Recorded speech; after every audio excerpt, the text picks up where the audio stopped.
Bueno, Joe Vicky ha tenido un impacto tan tremendo en mí que quiero hablarles de algunos libros antes de predicar.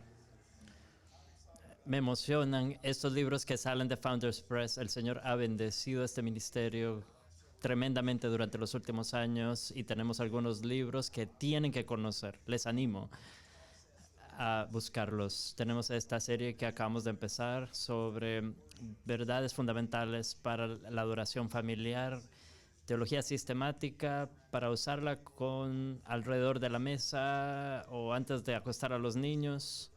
Estos libros están disponibles sobre la escritura, Dios, el hombre, los animo, están allá en la tienda. Y también tenemos un libro, que no tenemos nada como esto, escrito por David Mitzenmacher, llamado La Ley para los inicuos o para los que no tienen ley, cómo restaurar la ley en la casa, en la iglesia y en la nación. Es acerca del segundo uso de la ley, que casi no recibe atención.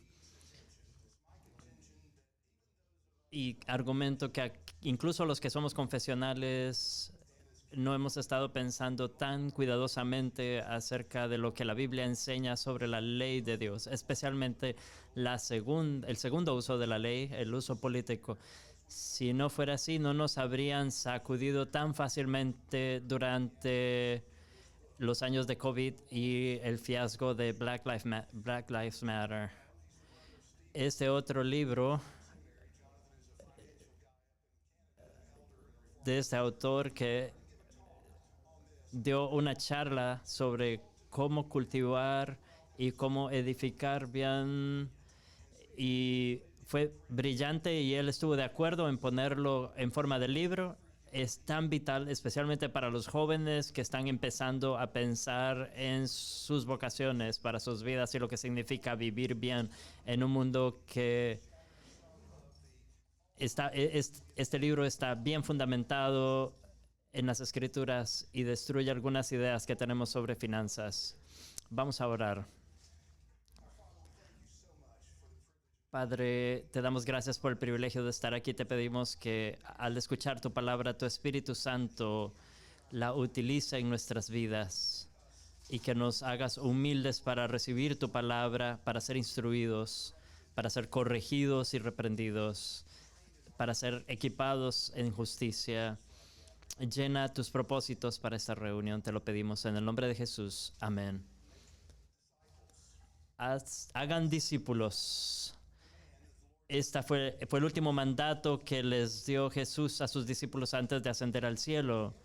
Y casi todos los cristianos deben reconocer fácilmente que este mandato todavía tiene peso para nosotros hoy. Tenemos esa responsabilidad hoy. La gran comisión no se ha cumplido. Queda mucho trabajo por hacer para hacer discípulos a todas las naciones, y esa misma convicción fue la que impulsó a un joven pastor de 2 vocaciones o bivocacional a abandonar Inglaterra por amor a Dios en 1793 para difundir el conocimiento de su nombre en la India. Y él quería dar a conocer a Cristo. Carey utiliza este mismo vocabulario en un libro que escribió.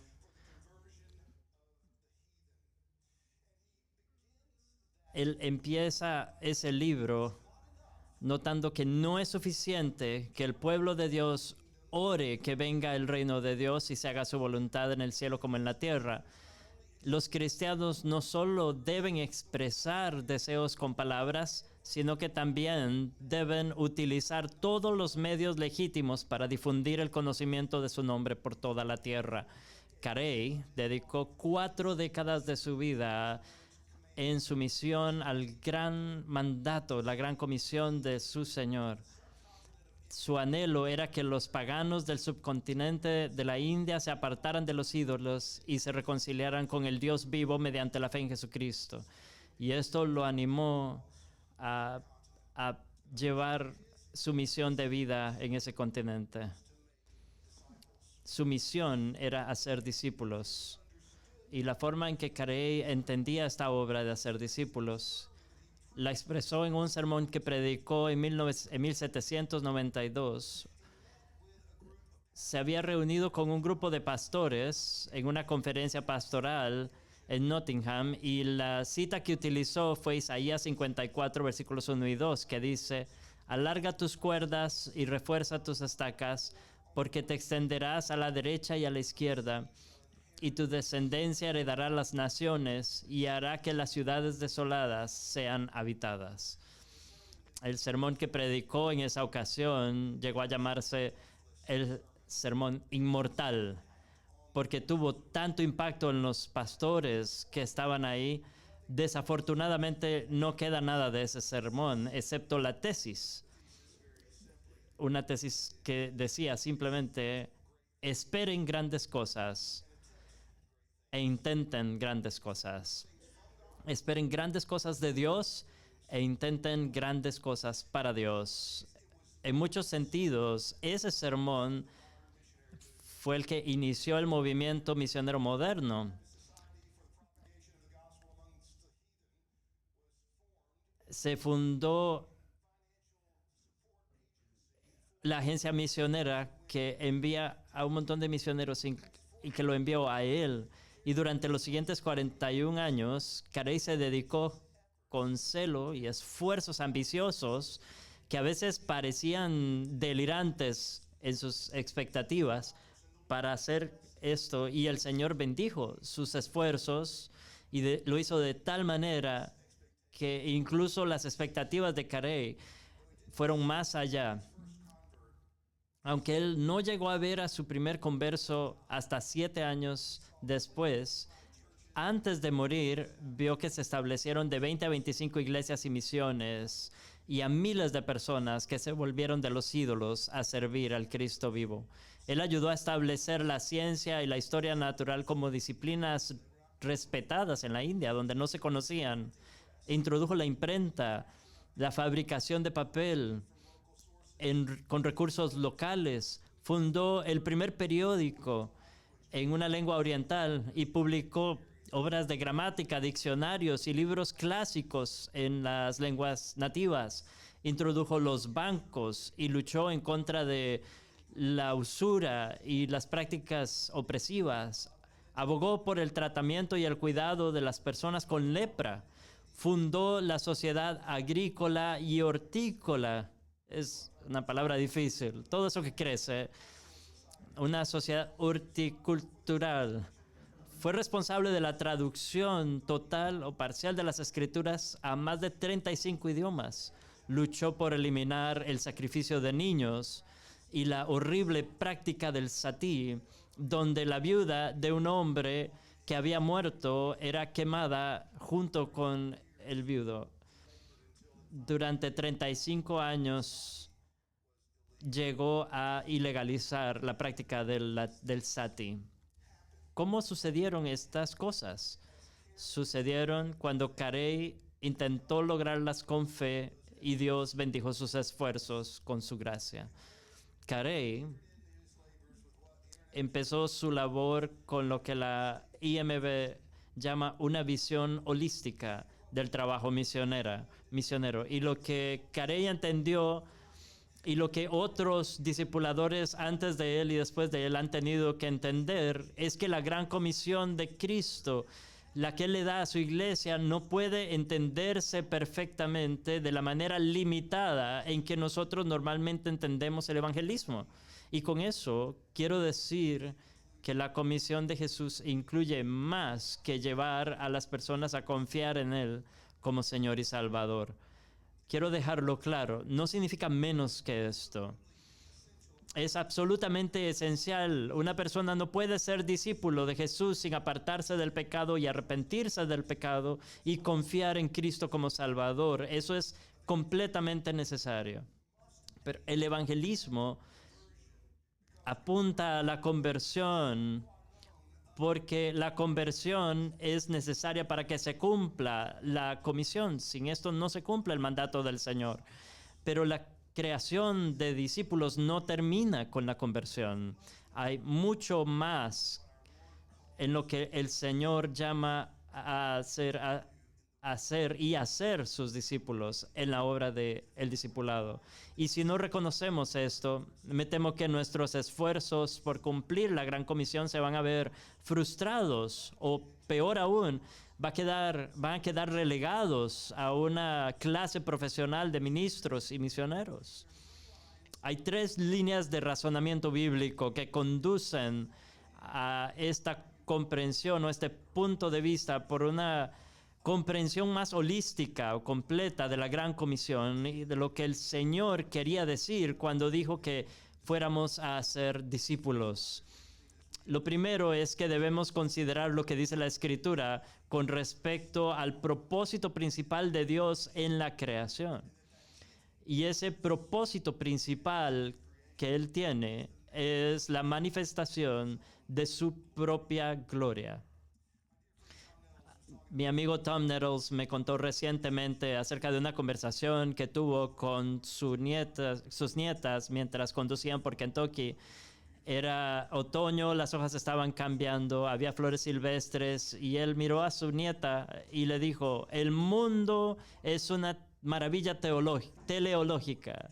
Y luego le explicó cómo trabaja la fotosíntesis y la descomposición y cómo Dios usa todo eso junto con la luz, el agua, para producir alimento para las flores y cómo todo se regenera. Yo no entendí nada, pero recuerdo esa declaración. El mundo es una maravilla teleológica.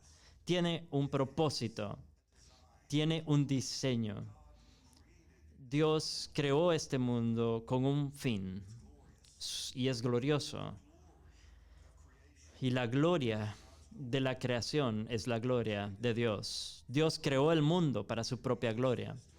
Esto se lo enseñamos a nuestros hijos en las primeras preguntas del catecismo. La tercera pregunta del catecismo, la pregunta es: ¿por qué te creó Dios a ti y a todas las cosas? Y la respuesta simple: para su propia gloria, para su propia gloria. Esa respuesta sencilla pero profunda es un resumen purificado del volumen de Jonathan Edwards con respecto al fin para el que Dios creó el mundo. En esa obra, Edwards demuestra, primero desde la razón y luego desde las Escrituras, que el propósito final y principal de Dios en la creación es su propia gloria. Dios hace todo lo que hace por sí mismo, por amor a sí mismo. En Colosenses 1:16, hablando de Dios Hijo, Pablo escribe: porque por Él fueron creadas todas las cosas en el cielo y en la tierra, visibles e invisibles, sean tronos, dominios, principados o potestades, todo fue creado por medio de Él y para Él. Hebreos 2, capítulo 10, dice que Dios es por quien y para quien existen todas las cosas. A lo largo del Antiguo Testamento y en el Nuevo, leemos que Dios hace lo que hace para sus propósitos. Por eso Dios hizo que Faraón gobernara Egipto. En el momento que lo hizo, Éxodo 9:16 dice: para esto te he levantado, para mostrarte mi poder y para que mi nombre sea proclamado en toda la tierra. Por eso eligió al pueblo de Israel y lo convirtió en una nación, para que fuera su posesión. Así como dice Jeremías 13:11, para que fueran para él un pueblo, un nombre, una alabanza y una gloria. Por eso Dios salva a los pecadores y lo hace de la manera en que lo hace.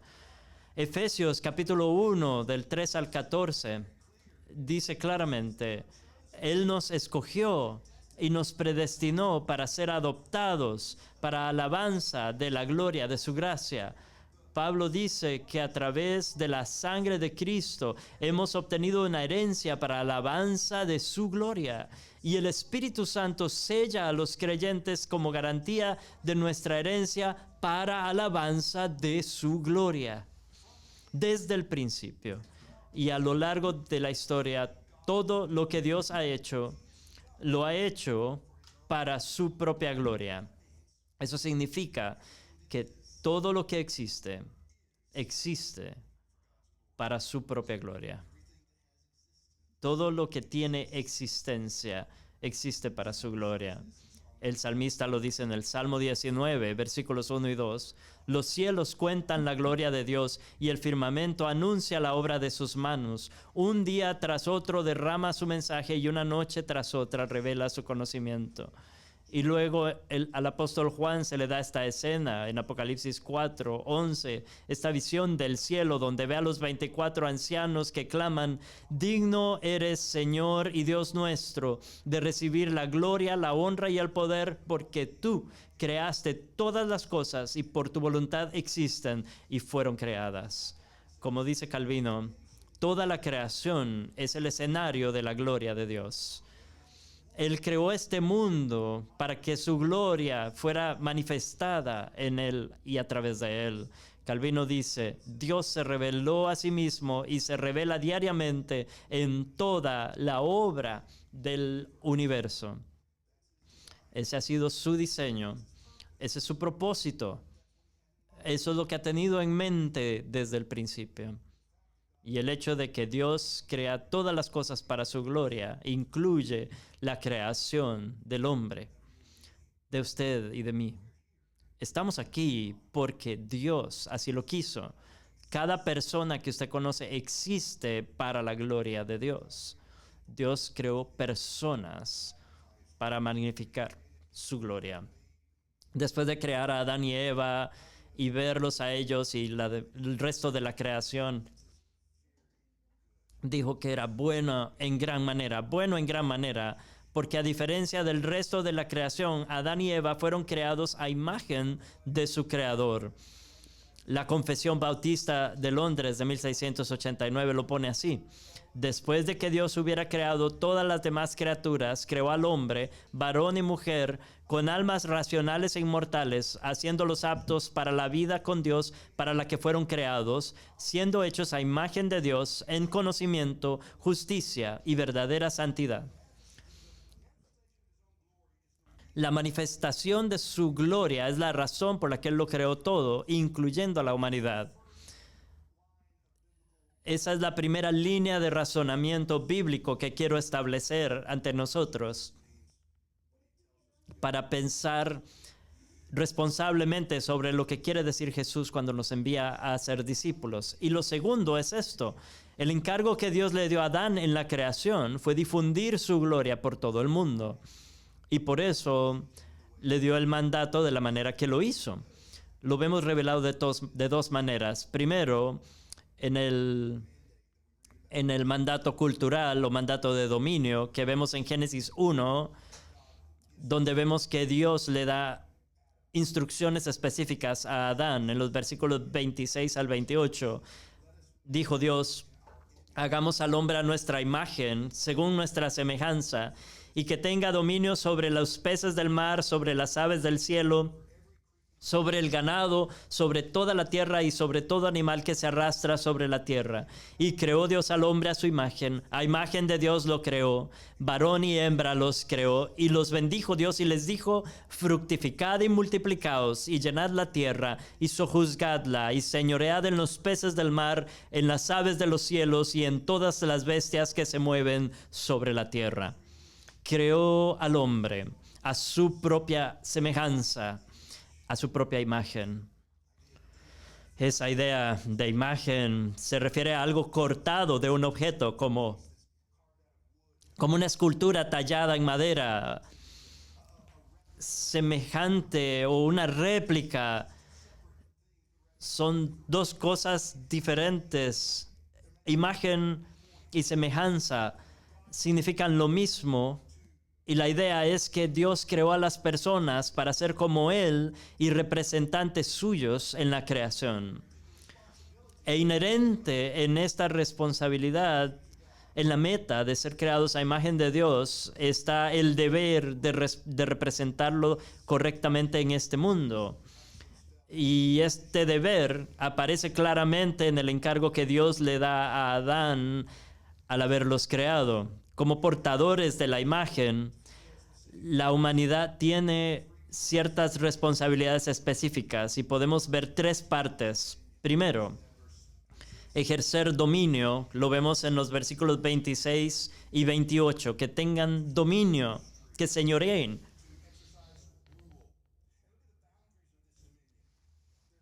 Y los límites de este dominio son amplios: peces, aves, ganado.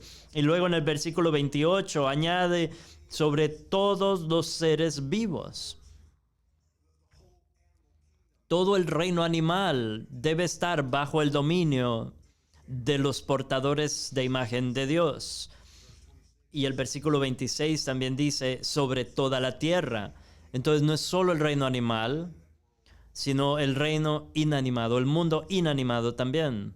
En segundo lugar, debían llenar la tierra, y se dice de tres maneras: fructificar, multiplicarse, llenar la tierra. Fructificar es rendir fruto. Es lo que ocurre con los árboles y las plantas. Se multiplican, se hacen más, se engrandecen.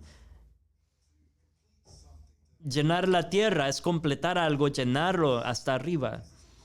Esto es un llamado a reproducirse, a tener hijos, a tener nietos, bisnietos, de manera continua a lo largo de la historia. Algunas personas dicen que este mandato dado a Adán y Eva ya no aplica, y que murió con ellos y con su pecado. Pero si Dios solo lo hubiese planeado para Adán y Eva, jamás se habría cumplido, porque habría requerido que ellos siguieran enseñando esta responsabilidad a lo largo de generaciones. Y una implicación importante de esto es que Adán llevaba con él la responsabilidad de enseñar este mandato de Dios apropiadamente. Y esa es la obra que realizan los profetas. Son los que tienen la responsabilidad de proclamar la palabra del Señor a los demás. En tercer lugar, someter la tierra. Es una palabra más fuerte que ejercer dominio. Significa hacer servir, incluso de manera obligada. Un erudito del Antiguo Testamento lo dice así: supone que la parte que es sometida es hostil hacia el que la somete, lo que requiere algún tipo de coacción para que el sometimiento ocurra. Entonces, ¿ven lo que Dios está haciendo al dar este mandato? Él les está diciendo que gobiernen el resto de la creación, sometiéndola y llenándola con réplicas de ellos mismos. Piensen en eso. Réplicas de sí mismos. ¿Qué eran ellos? Ellos eran criaturas que Dios había creado específicamente a su semejanza. ¿Ven lo que podría haber pasado si Adán no hubiera pecado? La gloria de Dios se habría manifestado en toda la creación, ya que sus portadores de imagen habrían llenado la tierra ejerciendo dominio sobre ella y sometiéndola. No es de extrañar que Greg Beale denomine este mandato cultural la primera gran comisión. Él escribe: la primera gran comisión, de hecho, es Génesis 1:28, que no es solo un mandato cultural, sino una comisión misionera, a través de la cual, tanto mediante la cultura como con nuestras vidas piadosas y nuestras palabras, difundimos la palabra de Dios y damos testimonio de Él. Esto es lo que Dios quería que Adán y Eva hicieran. Y esa responsabilidad no terminó cuando cayeron en pecado. Dios específicamente la vuelve a insertar en el pacto noético en Génesis 9. Después de destruir la tierra con un diluvio, Dios les dice a Noé y a su familia que a pesar de ser pecadores, siguen llevando la imagen de Dios. Ese es el versículo 6 del capítulo 9. Les asegura que todo el reino animal sigue sometido al hombre, aunque ahora tienen temor y terror. Y 2 veces en ese capítulo, Dios le dice a Noé: fructificad y multiplicaos y llenad la tierra. Y además, en el Salmo 8, David canta sobre la manifestación de la majestad y la gloria de Dios en la tierra y destaca el papel del hombre en esa gran obra. Y en la segunda mitad, después de preguntar con asombro ¿qué es el hombre?, dice: lo has hecho un poco menor que los seres celestiales y lo has coronado de gloria y honor. Le has dado dominio sobre las obras de tus manos. Todo lo has puesto bajo sus pies. Ovejas, bueyes, bestias del campo, aves del cielo, peces del mar. Todo lo que surca los senderos de los mares. Oh Señor, Señor nuestro, cuán grande es tu nombre en toda la tierra. Este deber de manifestar la gloria de Dios por todo el mundo también se expresa en lo que Dios dice a Adán en el huerto. En Génesis 1, antes de la preparación del huerto, y ya sabemos lo que ocurre allí en Génesis 2, donde leemos que el Señor plantó un huerto en Edén, al oriente, y puso allí al hombre que había formado. Y en el versículo 15 dice que el Señor tomó al hombre y lo puso en el huerto de Edén para que lo labrara y lo guardara. Usualmente, cuando vemos Génesis 2, lo que recibe más atención son los versículos 16 y 17, y esto tiene sentido porque estos versículos establecen o estipulan el mandato positivo que Dios le da a Adán de que puede comer de todos los árboles salvo del conocimiento que está en el medio, el árbol del conocimiento del bien y del mal, bajo pena de muerte. Esa estipulación revela la relación pactual que Dios estableció con Adán, haciéndole representante de toda la raza humana. Este pacto de obras, así lo llama la confesión, fue roto por Adán cuando pecó. Y cuando pecó, él introdujo juicio y muerte a toda la raza humana.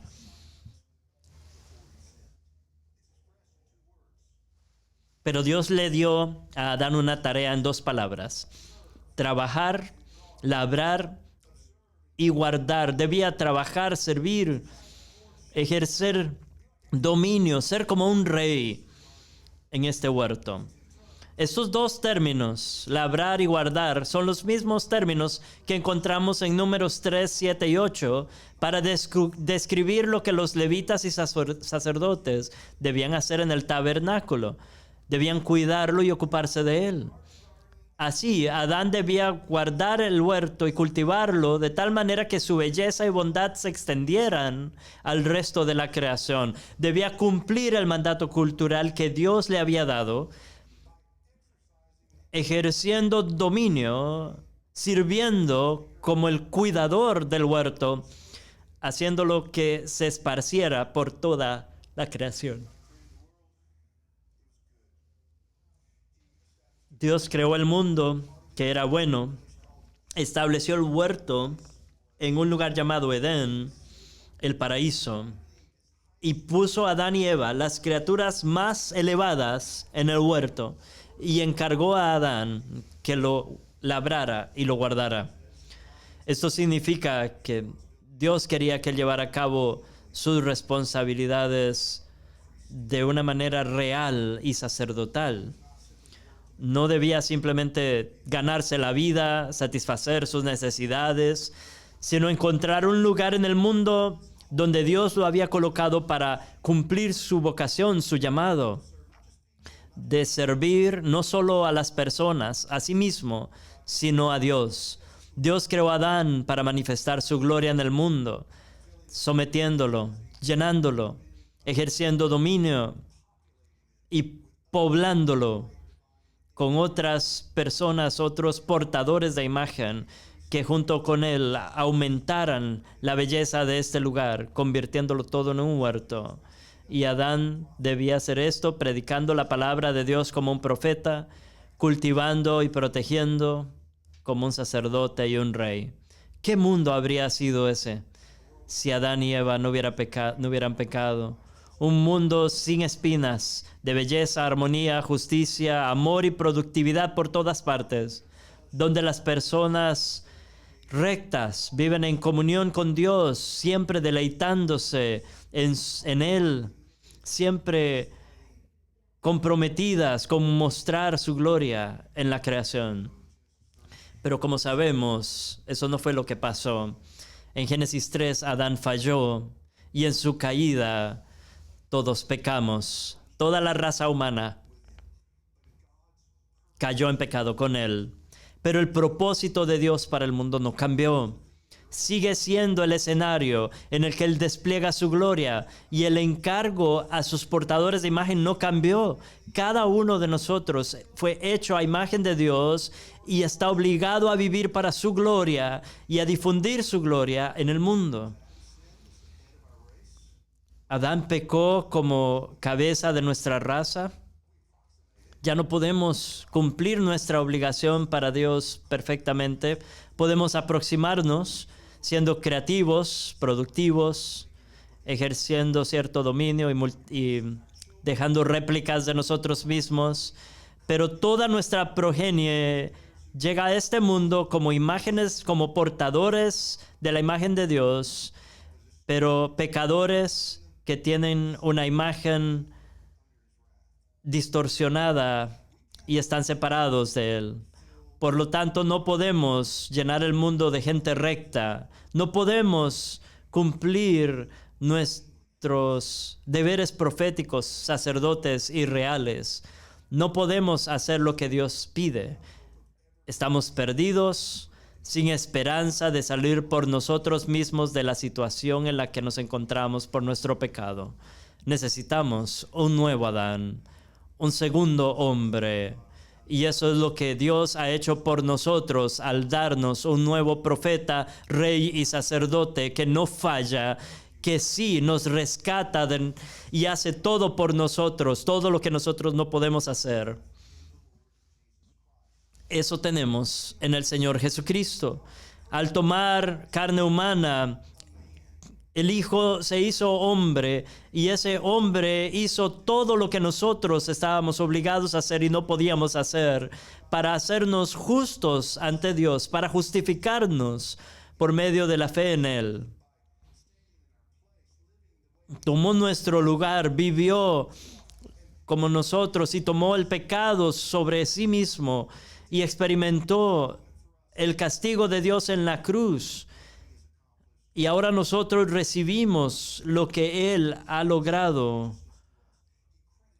Recibimos su obra expiatoria.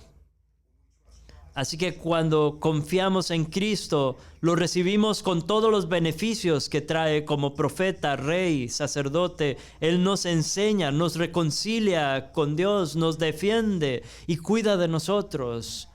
¿Y qué sucede cuando los pecadores son reconciliados con Dios? Cuando Dios nos recibe en Cristo, Él nos justifica, nos da un registro limpio, pero también nos transforma, nos da una nueva naturaleza aquí en la tierra.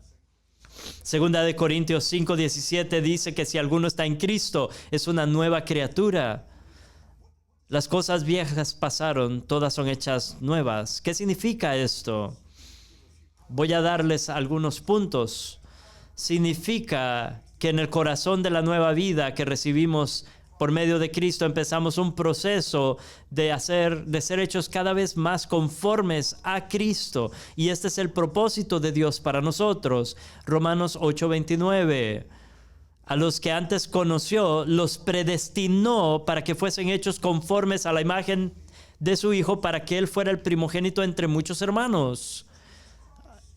¿Qué es Jesucristo?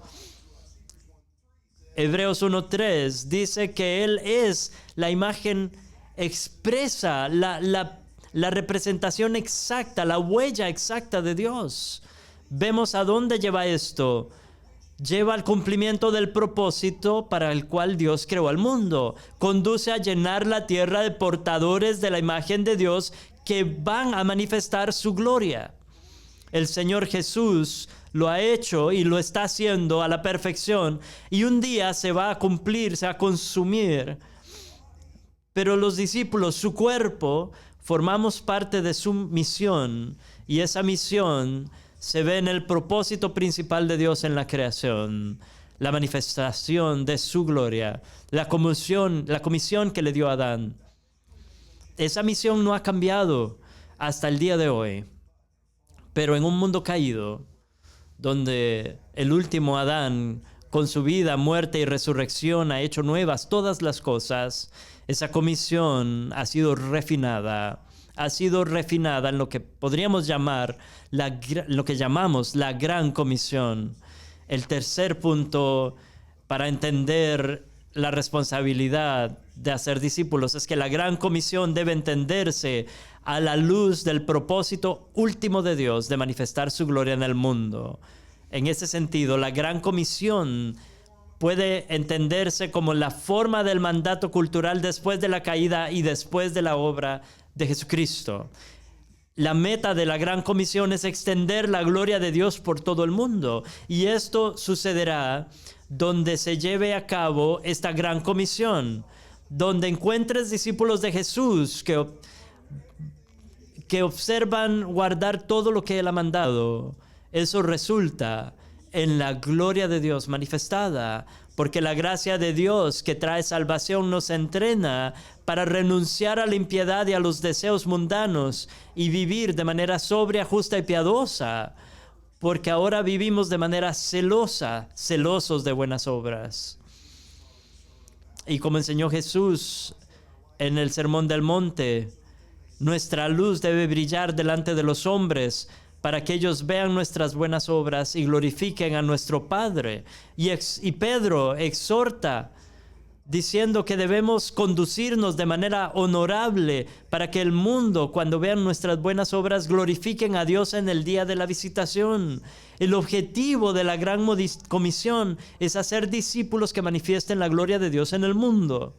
Y el método de la Gran Comisión es guiar a las personas a la fe e instruirlos, enseñarles a trabajar. Voy a resumir esto. El método es predicar el Evangelio para que crean y predicar la ley para que trabajen por fe. Al cumplir la Gran Comisión, debemos guiar a las personas a Dios y enseñarles a verse como creados en Cristo para las buenas obras que Dios ha preparado para ellos. En otras palabras, debemos enseñarles a guardar y labrar, ejercer dominio, someter cualquier parte del mundo que Dios haya puesto en sus manos. Ellos deben obrar con fidelidad y manifestar o difundir la gloria de Dios más allá. Me encanta como lo dice R.C. Sproul. Cuando Jesús nos dice que vayamos a todas las naciones, debemos ir a todo el mundo con su agenda, no con la nuestra. La Gran Comisión nos llama a inundar este mundo con cristianos cultos y elocuentes que adoren a Dios y sigan a Jesucristo con pasión. Hermanos, hermanas, ¿ven su responsabilidad de abrazar la Gran Comisión que Dios le ha dado a su pueblo? ¿Entienden lo que implica? Para algunos puede significar que abandone su vida aquí, que venda todo lo que tiene para ir a algún lugar difícil donde Cristo no es conocido y pase su vida y se desgaste para que Dios sea glorificado entre esas personas.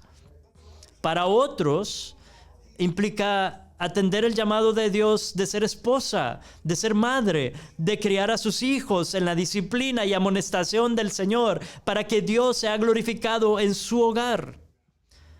Para otros implicará atender el llamado de Dios como maestro, como mecánico, empresario, comerciante, como cualquier otra vocación legítima, entendiendo que Dios lo ha llamado, Dios lo ha comisionado allí para manifestar su gloria en sus responsabilidades específicas que Él le ha dado. Eso es exactamente lo que hizo William Carey. Fue a la India a difundir la gloria de Dios haciendo discípulos y enseñándoles a guardar todo lo que Cristo había mandado. Y el resultado fue un impacto increíble en una sociedad pagana que hasta ese punto había estado completamente entregada a los demonios. y gracias a los dones que Dios le dio a Carey y gracias a su entendimiento de la gran comisión, cuando Dios lo llamó para ir a la India, su cumplimiento de ese llamado dio lugar a lo que hoy se conoce como el renacimiento indio. El ministerio de la palabra en el poder del Espíritu transforma personas y también culturas. Carey entendió esto y lo expresa en su libro The Inquiry. En algún punto de ese libro él dice: ¿no sería la difusión del evangelio el medio más eficaz para la civilización de un pueblo pagano?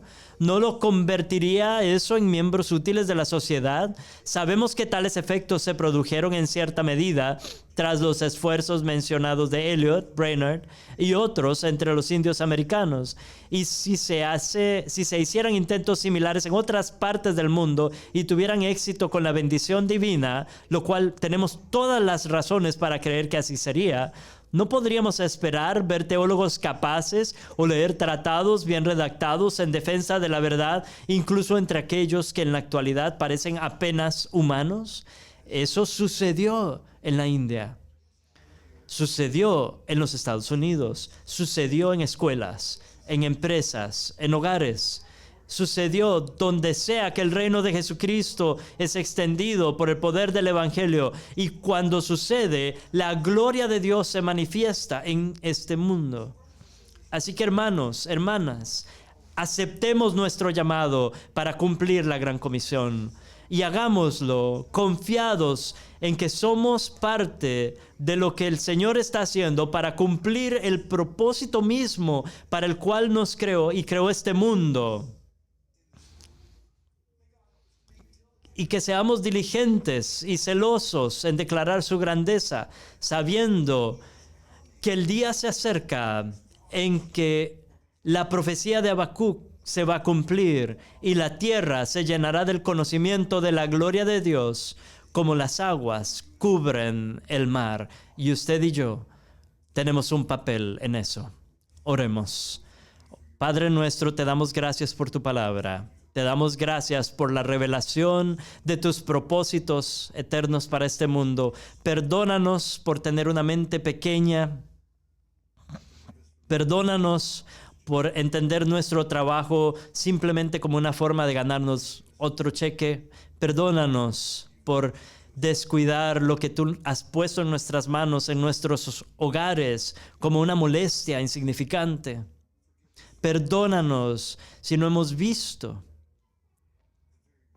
la razón misma por la cual creaste el mundo y nos creaste, y que por tu Espíritu Santo nos despiertes para que estemos dispuestos a entregar nuestras vidas donde sea que tú nos coloques y como sea que nos equipes, sabiendo que somos parte de tu misión eterna. Ayúdanos, te lo pedimos en el nombre de Jesús. Amén.